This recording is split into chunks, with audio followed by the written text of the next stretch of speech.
அந்த காலத்துல இருந்து இந்த காலம் வரைக்கும் சினிமால ஒரு பெர்சனாலிட்டி அரசியலுக்கு வர்றது ஒரு கஷ்டமான விஷயம் இல்ல அப்படின்னு கூட சொல்லலாம். ஏன்னா எம்ஜிஆர்ல தொடங்கி இப்ப உள்ள விஜயகாந்த், சரத்குமார் இவங்கலாம் வரைக்குமே அரசியலுக்கு அவங்களால முடிஞ்சத செஞ்சுட்டு இருக்காங்க. அந்த வரிசையில விஜயும் அரசியலுக்கு வரணும் அப்படிங்கிறத சீமான் கேட்டிருக்காரு. பொதுவா தனக்கு பிடிச்ச நடிகர் அரசியலுக்கு வரணும் அப்படிங்கிற ஒரு கோரிக்கை ரசிகர்களுக்கு தான் இருக்கும். ஆனா இப்போ அது ஒரு படி மேலேயே போயிட்டு ரஜினிகாந்த் எப்ப அரசியலுக்கு வருவாரு அப்படிங்கறத செலிபிரிட்டிஸே கேக்குற அளவுக்கு இருந்துச்சு. அதையும் தாண்டி இப்போ விஜயும் எப்ப அரசியலுக்கு வருவாரு அப்படிங்கறத செலிபிரிட்டிஸ் கேட்க ஆரம்பிச்சிருக்காங்க. அதுல சீமான் ஒரு ஓபன் ஸ்டேட்மெண்டே கொடுத்திருக்காரு. அரசியல் மேல ஆர்வம் இருக்கிறதுனால தான் விஜய் தன்னுடைய ரசிகர்கள் மன்றம் எல்லாத்தையுமே மக்கள் மன்றமா மாத்தி ஏழைகள் எல்லாருக்குமே உதவி செஞ்சுக்கிட்டே வராரு. அதை இன்னும் பெரிய லெவல்ல செய்யணும் அப்படின்னா அவர் அரசியலுக்கு வந்தாதான் நல்லது அப்படின்னு சொல்லியிருக்காரு.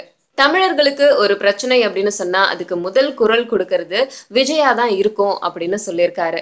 அண்ட் அந்த வரிசையில விஜய் அரசியலுக்கு அந்த நல்லதெல்லாம் பண்ணாரு அப்படின்னா அது ரொம்ப நல்லா இருக்கும் அப்படின்னு சொல்லியிருக்காரு.